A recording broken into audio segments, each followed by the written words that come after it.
Assalamualaikum warahmatullahi wabarakatuh. Di sini kami akan menjelaskan tentang penjadwalan prosesor mata kuliah sistem operasi. Ini adalah nama-nama anggota kelompok kami, kelompok 6, kelas 04 PT3.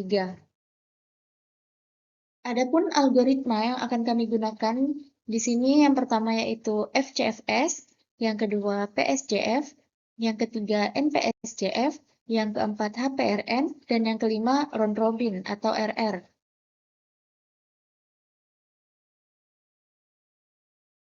Pertama-tama kita urutkan terlebih dahulu ke 6 proses yang ada di sini, dari arrival time terkecil sampai arrival time terbesar. Lalu kita berikan warna yang berbeda agar memudahkan kita saat eksekusi nanti. Yang pertama yaitu FCFS. FCFS merupakan algoritma penjadwalan paling sederhana yang digunakan CPU. Proses yang tiba terlebih dahulu akan dieksekusi. Langkah pertama untuk memulai penjadwalan prosesor, kita dapat menjumlahkan seluruh burst time atau BT untuk mengetahui total proses keseluruhan. Sigma BT sama dengan 5 ditambah 6, ditambah 3, ditambah 4, ditambah 2, dan ditambah 1. Hasilnya 21. Maka lama proses keseluruhan adalah 21.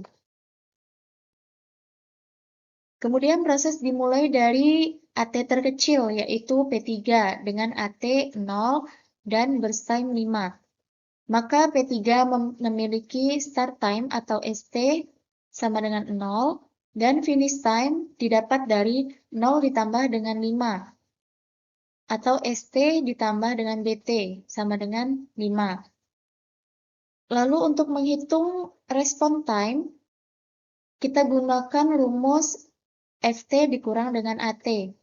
Di sini 5 dikurang dengan 0, maka respon time-nya sama dengan 5. Selanjutnya, proses dilanjutkan oleh P5 karena memiliki AT 1 dan BT 6. Maka P5 memiliki start time dimulai dari 5 dan finish time 5 ditambah dengan 6. Maka hasilnya 11. Untuk respon time, kita ulangi lagi rumus yang tadi kita gunakan, yaitu FT dikurang dengan AT. Di sini 11 dikurang dengan 1, maka respon time-nya sama dengan 10. Berikutnya, P4 akan diproses karena memiliki AT 2 dan burst time 3. Jika kita lihat P4 dan P2 di sini sama-sama memiliki AT 2. Kenapa P4 kita dahulukan? Karena P4 memiliki burst time lebih kecil dibandingkan dengan P2. Kemudian start time-nya dimulai dari 11. Untuk mencari FT, kita tambahkan 11 dengan 3, sama dengan 14. RT-nya sama dengan FT dikurang dengan AT. Di sini 14 dikurang dengan 2, sama dengan 12. Selanjutnya yang akan kita eksekusi adalah P2 dengan arrival time 2 dan burst time 4. Start time dimulai dari 14, kemudian finish time 14 ditambah dengan 4 sama dengan 18, dan respon time 18 dikurang dengan 2, maka hasilnya 16. Selanjutnya P6 akan diproses dengan arrival time 3 dan burst time 2. Maka P6 mempunyai start time yaitu 18 dan finish time 18 ditambah dengan 2 sama dengan 20. Lalu respon time atau RT dari P6 yaitu 20 dikurang dengan 3. Di sini 17. Yang terakhir kita proses adalah P1 dengan arrival time 4 dan burst time 1. Maka P1 memiliki start time 20 dan finish time 20 ditambah dengan 1. Maka hasilnya 21. Lalu respon time dari P1, yaitu FT dikurang AT, di sini 21 dikurang dengan 4, maka hasilnya 17. Setelah semua proses selesai, langkah berikutnya adalah mencari average waiting time atau TR dengan rumus TR sama dengan TI dibagi dengan N dengan turnaround time atau TI dengan rumus TI sama dengan sigma RT. Jumlahkan semua respon time. TI sama dengan 5 ditambah 10, ditambah 12, ditambah 16, ditambah 17, ditambah 17. Hasilnya 77. Kemudian, TR sama dengan 77, hasil dari TI tadi dibagi dengan 6, atau banyaknya proses. Maka hasilnya sama dengan 12,83. Selanjutnya PSJF, Preemptive Shortest Job First, adalah penjadwalan proses dengan prioritas dan preempsi sisa burst time atau sisa proses terkecil akan diprioritaskan. Dengan membandingkan setiap proses yang akan datang, jadi semakin kecil sisa proses, semakin tinggi prioritasnya. Langkah pertama untuk memulai penjadwalan prosesor, kita dapat menjumlahkan seluruh burst time.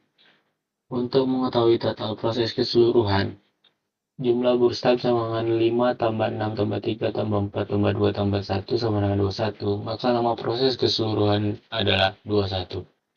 Berikutnya proses dapat dimulai dari arrival terkecil, yaitu P3 dengan burst time 5 ms. Proses P3 akan berjalan dari 0 ms. Pada 1 ms datang proses P5. Maka proses P3 dihentikan dan burst time berkurang menjadi 5 kurang 1 sampai dengan 4 ms. Selanjutnya bandingkan sisa proses P3 dan P5. P3 memiliki waktu proses sebesar 4 ms dan P5 memiliki waktu proses sebesar 6 ms. Kemudian P3 akan lanjut diproses karena memiliki sisa waktu proses yang lebih kecil, yaitu 4 ms. P3 akan berjalan dan berhenti sebab P4 dan P2 datang di 2 ms. Maka sisa proses P3 adalah 4 kurang 1 sama dengan 3 ms. Selanjutnya bandingkan sisa proses P3, P4, dan P2. P3 memiliki sisa waktu proses sebesar 3 ms, P4 memiliki sisa waktu proses 3 ms, dan P2 memiliki sisa waktu proses sebesar 4 ms. Dikarenakan P3 dan P4 memiliki sisa waktu proses yang sama, untuk menentukan proses yang selanjutnya dijalankan, lihat dari proses yang memiliki arrival time terkecil, maka P3 akan dilanjutkan prosesnya. Selanjutnya P3 diproses dan berhenti karena P6 datang di 3 ms, maka sisa proses P3 adalah 3 kurang 1 sama dengan 2 ms. Bandingkan sisa proses P3 dan burst time P6, P3 memiliki sisa proses yang sama dengan P6 yaitu 2 ms, maka prioritaskan arrival time terkecil yaitu P3. Selanjutnya P3 diproses dan berhenti karena P1 datang di 4 ms. Maka sisa proses P3 adalah 2 kurang 1 sama dengan 1 ms. Bandingkan sisa proses P3 dan burst time P1. P3 memiliki sisa proses yang sama dengan P1 yaitu 1 ms. Maka prioritaskan arrival time terkecil yaitu P3. Selanjutnya P3 diproses hingga selesai karena tidak ada lagi proses yang datang setelahnya. P3 selesai pada 5 ms, P3 memiliki starting time sama dengan 0 ms dan finish time sama dengan 5 ms. Untuk mengetahui respon time, gunakan rumus RT sama dengan FT kurang AT, maka P3 memiliki RT sama dengan 5 kurang 0 sama dengan 5. Dikarenakan tidak ada lagi proses yang datang pada proses 5 ms, maka untuk menentukan siapa yang jalan selanjutnya, dilihat dari burst time terkecil dari P5, P4, P2, P6, dan P1.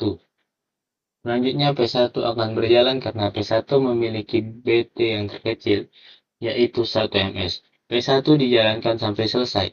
P1 selesai pada 6 ms, P1 memiliki ST5 dan FT6. Lalu respon time pada P1 RT sama dengan 6 kurang 4 sama dengan 2. Selanjutnya P6 akan berjalan karena P6 memiliki BT yang terkecil di antara P5, P4, P2, yaitu 2 ms. P6 dijalankan sampai selesai, P6 selesai pada 8 ms, P6 memiliki ST sama dengan 6 dan FT sama dengan 8. Lalu respon time pada P6, RT sama dengan 8 kurang 3 sama dengan 5. Berikutnya P4 diproses karena memiliki sisa boost time terkecil di antara P5 dan P2 yaitu 3 ms. P4 selesai di 11 ms, maka P4 memiliki ST 8 ms dan finish time 11 ms. Lalu RT sama dengan 11 kurang 2 sama dengan 9 ms. Lanjutkan perbandingan P5 dan P2. P2 memiliki BT terkecil yaitu 4 ms, maka P2 yang selanjutnya dijalankan. P2 selesai pada 15 ms, maka P2 memiliki starting time 11 ms dan finish time 15 ms. Lalu RT sama dengan 15 kurang 2 sama dengan 13 ms. Selanjutnya P5 diproses dan selesai di 21 ms, maka P5 memiliki starting time sama dengan 5 ms dan finish time sama dengan 21 ms. Lalu RT sama dengan 21 kurang 1 sama dengan 20 ms. Setelah semua proses selesai, langkah berikutnya adalah mencari average waiting time TR dengan rumus TR sama dengan TI per N. Dan turnaround time TI dengan rumus TI jumlah RT, jumlahkan semua respon time.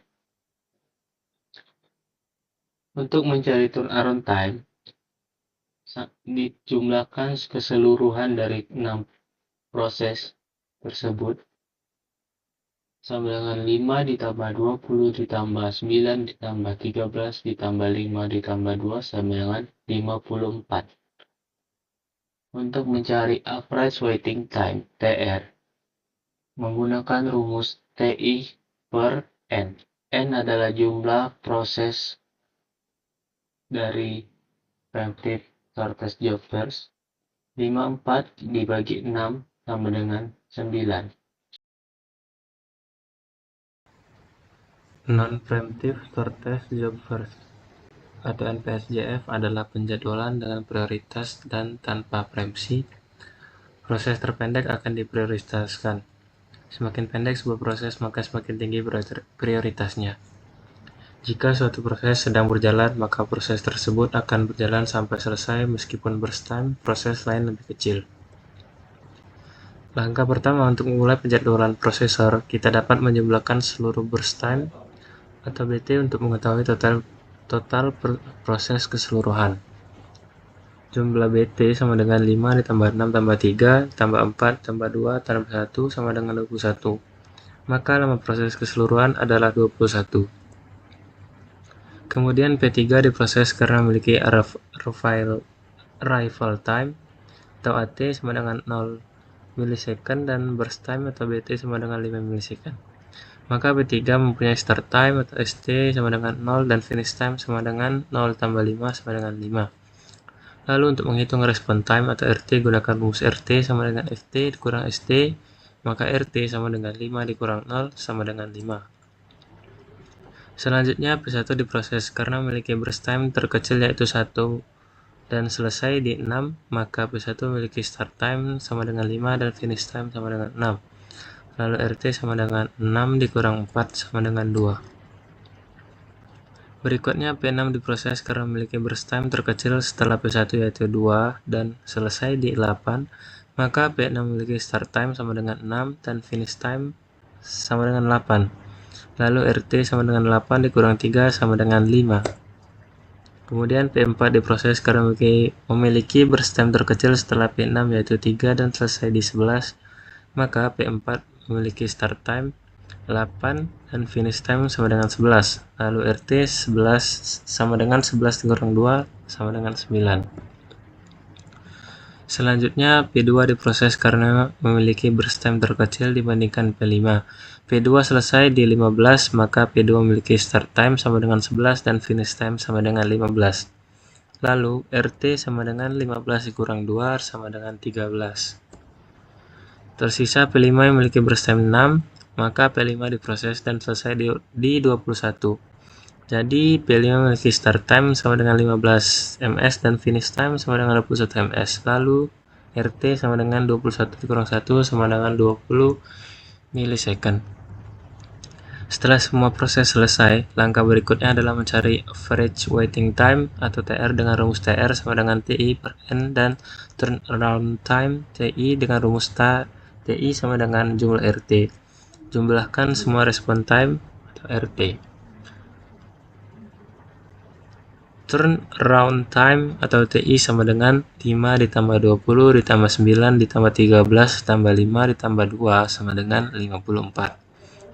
Average waiting time atau TR sama dengan 54 dibagi 6 sama dengan 9. Ratio next atau HPRN adalah penjadwalan dengan prioritas dan tanpa preemsi. Yang menjadi prioritas adalah besarnya rasio penalti. Penjadwalan ini tetap mendahulukan proses pendek ditambah dengan mempertimbangkan rasio penaltinya yang ditentukan berdasarkan lama waktu antriannya. Langkah pertama untuk memulai penjadwalan prosesor, kita dapat menjumlahkan seluruh burst time untuk mengetahui total proses keseluruhan. Burst time sama dengan 5 tambah 6 tambah 3 tambah 4 tambah 2 tambah 1 sama dengan 21. Maka lama proses keseluruhan adalah 21. Selanjutnya, P3 diproses dengan arrival time sama dengan 0 milidetik dan burst time 5 milidetik akan diproses sampai selesai, sehingga P3 memiliki start time sama dengan 0 milidetik dan finish time sama dengan 0 tambah 5 sama dengan 5 detik. Kemudian untuk mencari respon time dari P3 dengan rumus RT sama dengan FT kurang AT, maka RT sama dengan 5 kurang 0 sama dengan 5. Kemudian lakukan perhitungan waktu sia-sia. S dengan rumus S sama dengan FT kurang AT dan mencari penalti rasio dengan rumus penalti rasio S tambah BT per BT. Gunakan tabel perbandingan untuk membantu menemukan proses dengan penalti rasio terbesar. Dapat dilihat pada tabel P4, P6, P1 memiliki penalti rasio yang sama, yaitu 2. Untuk menentukan siapa yang jalan terlebih dahulu, lihat dari AT yang terkecil. P4 2, P6 3, P1 4. Maka yang terkecil adalah P4. Selanjutnya, P4 diproses dengan burst time sama dengan 3 milidetik, start time 5 milidetik dan finish time 8 milidetik. Lalu respon time sama dengan 8 kurang 2 sama dengan 6 milidetik. Lakukan perbandingan penalti rasio antara proses P5, P2, P6 dan P1 untuk menemukan proses yang akan dieksekusi selanjutnya. Dari hasil pencarian yang dilakukan pada tabel perbandingan didapatkan P1 memiliki penalti rasio terbesar yaitu 5. Kemudian P1 diproses dengan burst time sama dengan 1 milidetik, start time 8 milidetik dan finish time 8 tambah 1 sama dengan 9 milidetik. Lalu RT sama dengan 9 dikurang 4 sama dengan 5. Lakukan perbandingan penalti rasio terbesar antara P5, P2, dan P6 untuk menemukan proses yang akan dieksekusi selanjutnya. Dari hasil pencarian yang dilakukan pada tabel perbandingan didapatkan P6 memiliki penalti rasio terbesar yaitu 4. Selanjutnya, P6 diproses dengan burst time 2 milidetik, start time 9 milidetik, dan finish time 9 tambah 2 sama dengan 11 milidetik. Lalu RT sama dengan 11 kurang 3 sama dengan 8 milidetik. Lakukan perbandingan penalti rasio terbesar antara P5 dan P2 untuk menemukan proses yang akan dieksekusi selanjutnya. Dari hasil pencarian yang dilakukan pada tabel perbandingan didapatkan P2 memiliki penalti rasio terbesar yaitu 3,25. Selanjutnya P2 diproses dengan burst time 4 milidetik, start time 11 milidetik dan finish time 15 milidetik. Lalu respon time dari P2 adalah 15 kurang 2 sama dengan 13 milidetik. Selanjutnya P5 diproses setelah P2 selesai dengan burst time 6 mili-detik, start time 15 mili-detik, dan finish time 15 tambah 6 sama dengan 21 mili-detik. Respon time dari P5 adalah 21 kurang 1 sama dengan 20 mili-detik. Setelah semua proses selesai, langkah berikutnya adalah mencari average waiting time dengan rumus TR sama dengan TI per N, dan turnaround time dengan rumus TI sama dengan RT. Jumlahkan respon time. Turnaround time sama dengan 5 tambah 20 tambah 6 tambah 13 tambah 8 tambah 5 sama dengan 57. Average waiting time 57 per 6 sama dengan 9,5. Round robin adalah penjadwalan tanpa prioritas dan dengan preemptif yang dilakukan secara bergiliran berdasarkan antrian. Prosesor menjalankan setiap proses tergantung besarnya kuantum waktu. Kuantum waktu adalah waktu sejenak yang digunakan oleh prosesor untuk melayani setiap proses secara berturut-turut. Langkah pertama untuk memulai penjadwalan prosesor, kita dapat menjumlahkan seluruh burst time untuk mengetahui total proses keseluruhan dengan menggunakan rumus sigma BT. Maka, lama proses keseluruhannya adalah 21. Lalu, besarnya kuantum waktu adalah 3 ms. Artinya, setiap proses akan dijalankan maksimal 3 ms secara berturut-turut. Kemudian, P3 dengan burst time 5 ms akan tetapi hanya akan berjalan sesuai dengan kuantum waktu sebanyak 3 ms. P3 akan berhenti di 3 ms dan bersisa 2 ms yang akan diproses pada putaran berikutnya sesuai urutan antriannya. Kemudian, P5 dengan burst time sebesar 6 ms akan diproses sesuai dengan kuantum waktu yaitu 3 ms. P5 akan berhenti di 6 ms, maka burst time P5 dikurangi 3 ms dan bersisa 3 ms yang akan diproses pada putaran berikutnya sesuai urutan antriannya. Selanjutnya, P4 dengan burst time sebesar 3 ms akan diproses sesuai dengan kuantum waktu. P4 akan berhenti di 9 ms, maka burst time P4 dikurangi 3 ms habis dan tanpa ada sisa. Jadi, proses P4 selesai di 9 ms. Untuk mencari respon time atau RT dari P4, gunakan rumus respon time sama dengan finish time dikurang arrival time. Maka, pada P4 memiliki RT 9 dikurang 2 sama dengan 7. Selanjutnya, P2 dengan burst time sebesar 4 ms akan diproses sesuai dengan kuantum waktu 3 ms. P2 akan berhenti di 12 ms. Maka, burst time P2 dikurangi 3 ms dan bersisa 1 ms yang akan diproses pada putaran berikutnya sesuai dengan urutan antriannya. Selanjutnya, P6 diproses dengan burst time sebesar 2 ms. Dikarenakan lama proses dari P6 lebih kecil dari kuantum waktu, maka P6 akan dieksekusi sampai selesai. Jadi, proses P6 selesai pada 14 ms. Maka hasil RT dari P6 adalah 14 dikurang 3 sama dengan 11. Selanjutnya, P1 diproses dengan burst time sebesar 1 ms. Dikarenakan lama proses dari P1 lebih kecil dari kuantum waktu, maka P1 dieksekusi sampai selesai. Jadi, proses P1 selesai pada 15 ms. Maka, RT P1 sama dengan 15 dikurang 4 sama dengan 11. Putaran antrian pertama selesai dan lanjut ke putaran kedua. Selanjutnya, P3 dengan sisa burst time sebesar 2 ms akan diproses sesuai dengan kuantum waktu. Proses P3 selesai pada 17 ms. Maka RT P3 sama dengan 17 dikurang 0 sama dengan 17.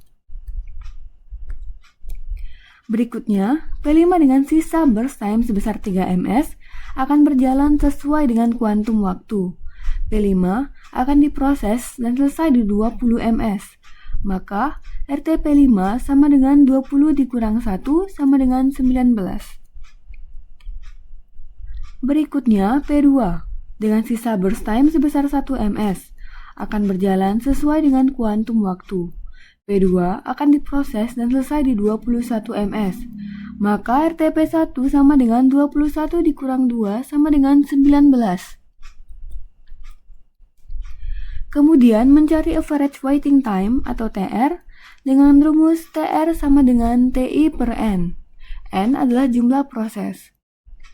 Dan mencari turnaround time atau TI dengan rumus TI sama dengan sigma RT. Atau menjumlahkan semua RT yang telah didapat. Maka turnaround time-nya adalah TI sama dengan 17 ditambah 19 ditambah 7 ditambah 19 ditambah 11 ditambah 11 sama dengan 84.